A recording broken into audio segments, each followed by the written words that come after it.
Hello, California, and welcome to this week's edition of Your Financial Compass, the show that's dedicated to helping you successfully navigate to and through your retirement. I'm your host, Kristen Oakley, and joining me in the studio are two members from Bulman Wealth Group, located right here in California. We have Chris Bulman. He is the founder and financial advisor, and financial advisor Scott Vlahon. Chris, Scott, my friends, always good to see you. How are you this week?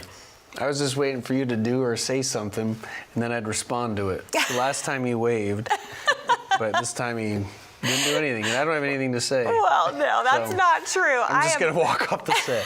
I always look forward to my weekly time with these gentlemen because not only are they a lot of fun, but they are a wealth of financial knowledge, and that's the heartbeat of this show. Is we want this to be educational and fun and entertaining, but at the end of the day, it's helping you achieve success in retirement. And I'm especially excited about today's subject matter. It's something that's near and dear to my heart. I'm very passionate about it. We're going to be talking specifically about the needs for women in financial planning and some of the unique challenges that we as women face, because like it or not, women need to engage in more financial planning than men because of some of the unique challenges that we face. But with that come unique opportunities as well. So we're going to get into that today because, you know, it's interesting. I think historically, and I found this to be true, I grew up in a home where my father had managed all the finances, and I kind of subliminally learned or thought that that was the man's job, right?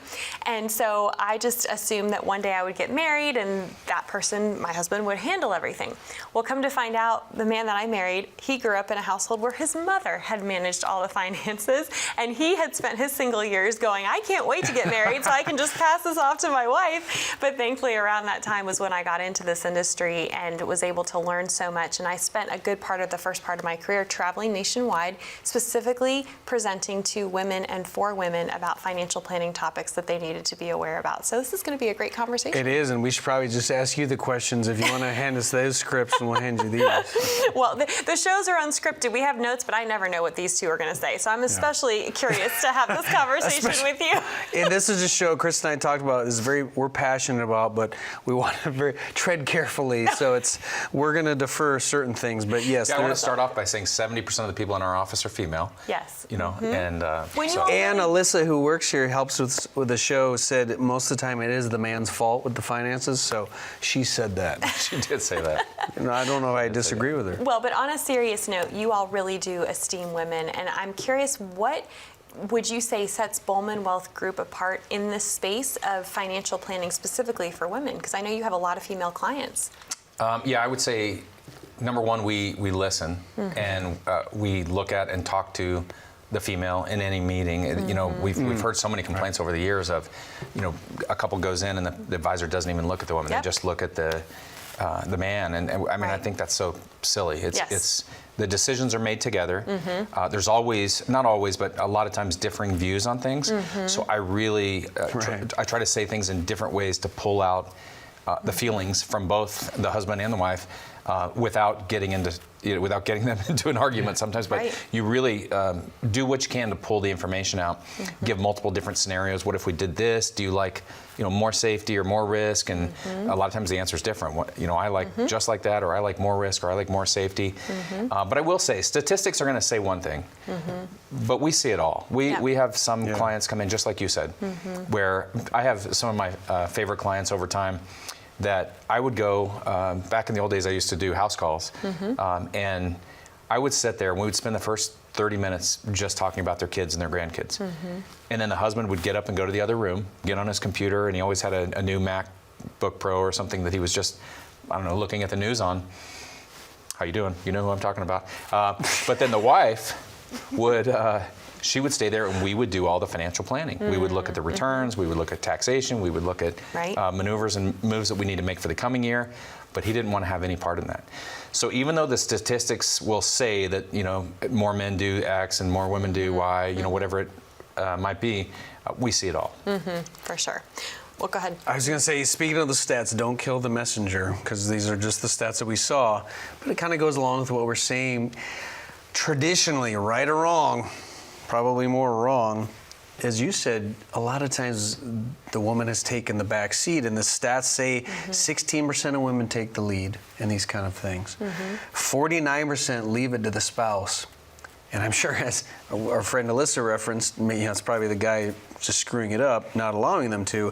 35%, it's a kind of a equal team when they're making those decisions. And I mean, legitimately ask you why. I mean, why do you think that is?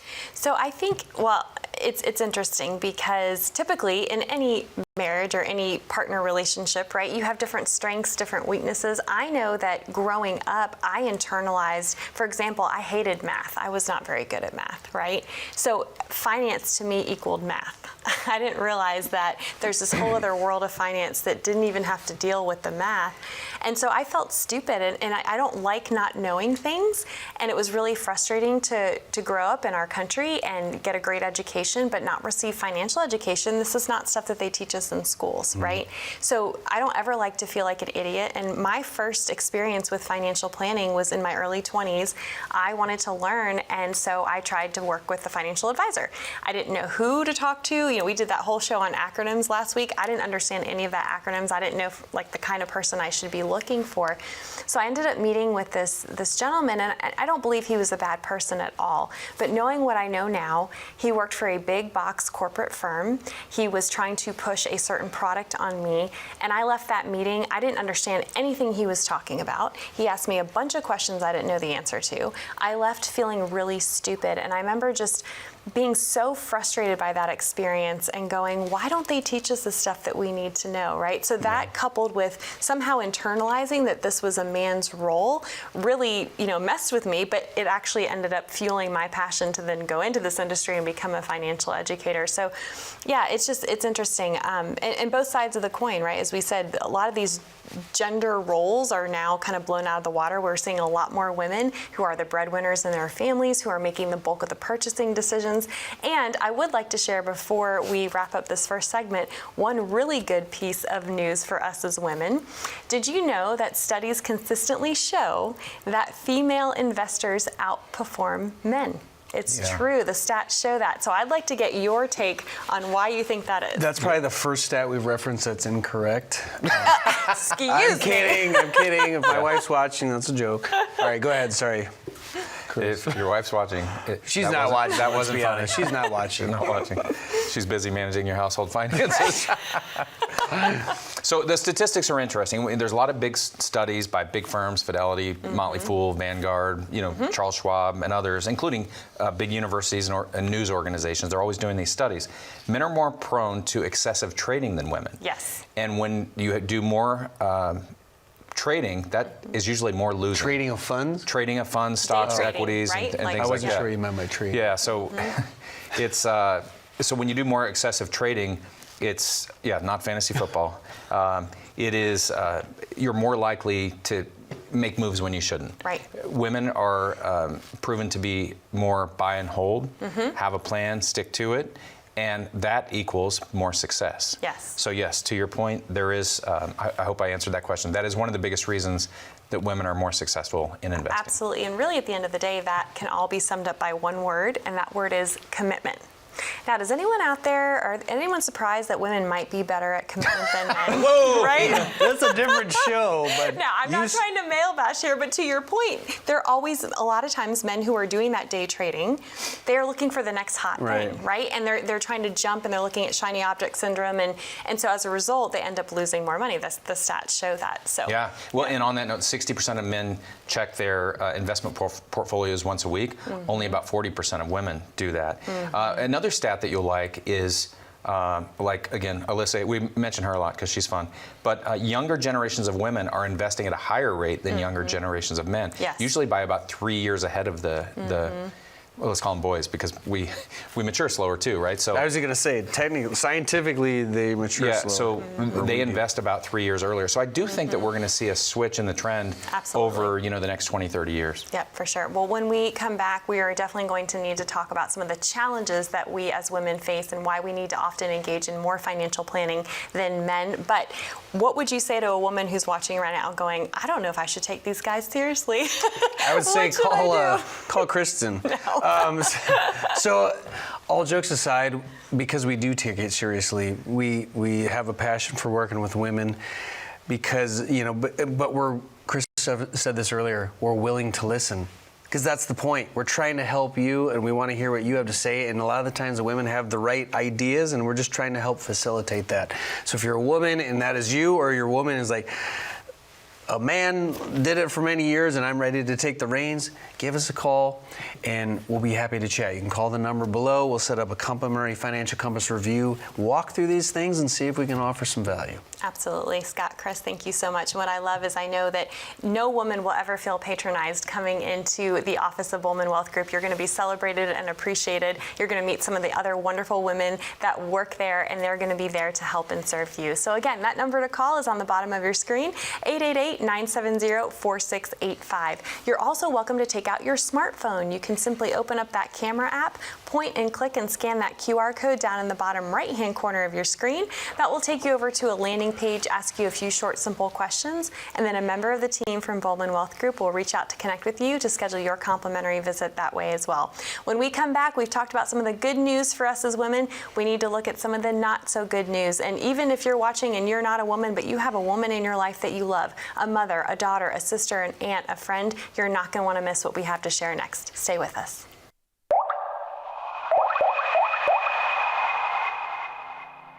The team at Bulman Wealth Group is exceptional. From our advisor team to our service team, which is, I think, second to none. We invest a lot into that part of our office as well, because we want people to know, how we feel about them. But it all revolves around the idea that our clients are vitally important. There's so many different financial advisors. There's so many folks that they can choose to work with. So one of the ways I feel like we differentiate ourselves is we want a relationship with our clients. And, I really learned that from Chris is there's so many dollars and cents and all this information to know. But at the end of the day, it's got to be a trust and a like because we're partnering with somebody. So I want them to think a trip to see me is not a trip to the DMV or to the dentist, but it's just being able to share in the good times and be available to be a resource in the bad times too. So at the end of the day, just boiling it down to the relationship is really important to us.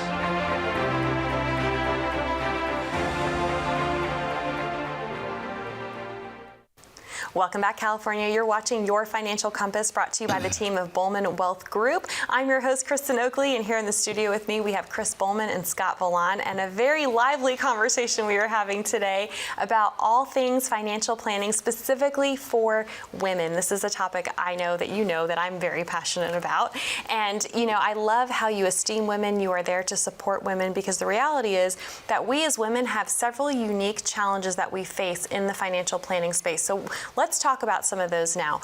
The first is that statistics show that women live longer than men. On average, we are living at least 6 years longer. So let's unpack why that is a challenge and what we need to be aware of. Well, one of the areas I think it's a challenge, just based off the numbers and the stats we discussed earlier, is in those instances where the man might have been leading the finances in terms of investments, what have you, and had done it for decades. Say you've been married for decades, and then that husband, as it would, the stats would say, passes away earlier than you. Right. If you have 5 years or more to kind of navigate that ship, it's brand new. Mm-hmm. And it's, especially at a certain age, is like, gosh, I'm 75 and I have to take over the reins, and it can be daunting. So that alone is why I would recommend women just get involved more, or tell your husband or your boyfriend or whatever that is, I want to get involved more so I'm not left holding the bag. Or obviously working with advisors like us, where we're getting you into the position for those conversations so you do understand, if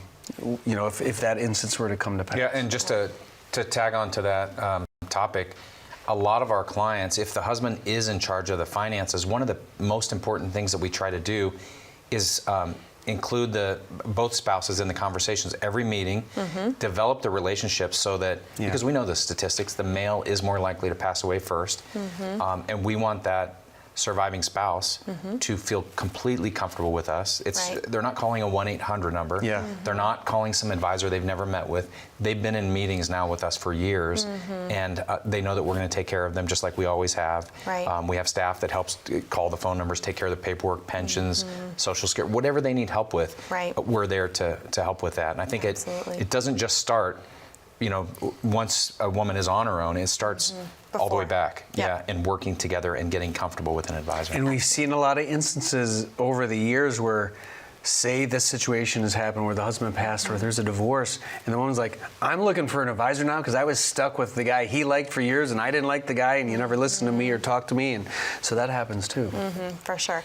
Well, and right out the gate, I mean, since we're living longer, that automatically means our money needs to last us longer, right? I mean, that's the other challenge of this is with our longevity. Well, you mentioned divorce, Scott, and the reality is, if you're married, we hope that you're happily married, but we do know the statistics show that about half of all marriages end in divorce.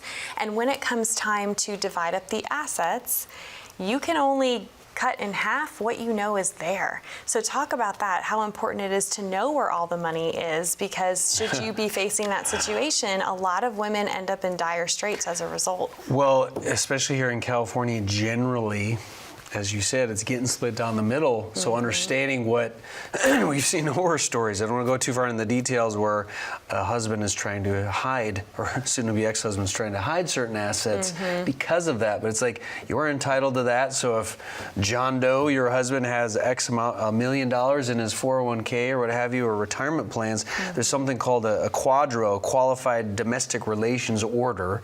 Talk about acronyms, where that money is split and you can take your half of it. And so, you need to be aware that that's a thing, because it happens a lot, as you said, with the high rate of divorce. So being aware of what are you entitled to, and fight for what you are entitled to, and that's one of the big things. So you're not. So that, coupled with working with advisors, where we've been in this situation, navigating people out of divorce, and just kind of walking them through and understanding, hey, the situation has changed monetarily, but here are some ways around it. And that's coming back to where a plan fits in, and understanding that it doesn't have to be dire straits. It might be more of an uphill battle than what you're used to, but it's not a sentence either of this is circling the drain. Your financial situation could be rectified. Yeah, and there's a lot of decisions that need to be made, maybe even in your 50s or 60s, because you had originally asked the question, if men pass away first and women are going to live 5 years longer, well, a lot of things go into that, all the way back to which option of your pension do we need to take? Yes. We want to take the option that is going to be there for the surviving spouse for the longest period of time. And then how soon should we take Social Security? Sometimes people don't understand that their decision on Social Security at 62 can affect them all the way when they're 90, right? Yep. So if the leading breadwinner takes it early, it's a discounted amount, and that's discounted forever, which means maybe the man passes away at 75, the woman lives to 95, she's got a discounted income now for the rest of her life because of that decision. So she's locked in at that lesser amount. Yeah. Right. So when we're talking about pensions, we're talking about Social Security decisions, we're talking about long-term care decisions. If you're going to live 5 years longer, that means your odds for long-term care just went up. And you're a woman, so you're going to live longer, which means you'll live longer in a long-term care situation. Right. Which means we need to think about that coverage as well. Absolutely. So there's so many things. We actually have in our office, on a TV when folks are waiting in the waiting room, just these statistics that roll a lot about this topic, about women and what we need to know. And it's a little bit depressing sometimes, because if you're a stay-at-home spouse, it could be a man or a woman, but if you're a stay-at-home spouse, you're out of the workforce for 10 or 20 years raising those children, which is the most important thing you can possibly do, is raise the children the right way. Now if the leading breadwinner passes away, you've got to go back to work, but you don't have now you don't have 20 years of experience, you don't have all the contacts and all the work force that you might have had, and you've got to start over. So did we think about replacing that income? Did we buy the proper life insurance? Did we buy the proper disability insurance? Sometimes disability can be worse than death, because now you're still alive, we've got to pay for you too, and we don't have the income. So all these things go back, and which is why you need to have a comprehensive financial plan. Absolutely. Well, and you mentioned caregiving, and not only is it caring for children, but a lot of folks now are also caring for their aging parents. We're known as the sandwich generation, often doing both at the same time. And predominantly, the majority of caregivers are women. And so again, that's more time out of the workforce. On average, women are receiving over 20% less from Social Security, and a lot of that has to do with the time out and away from the workforce. So to your point, this is why having a solid written financial plan in place is so important.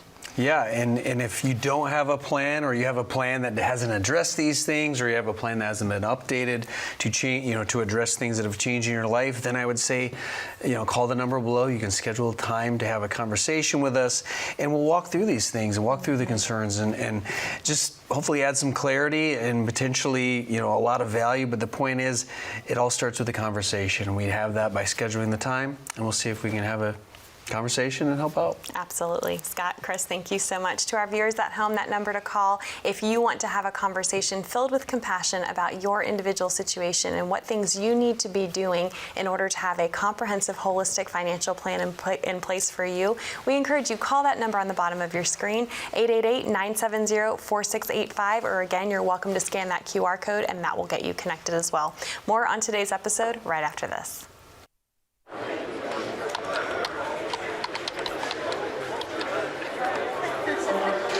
The work never seems to end until the day it finally does.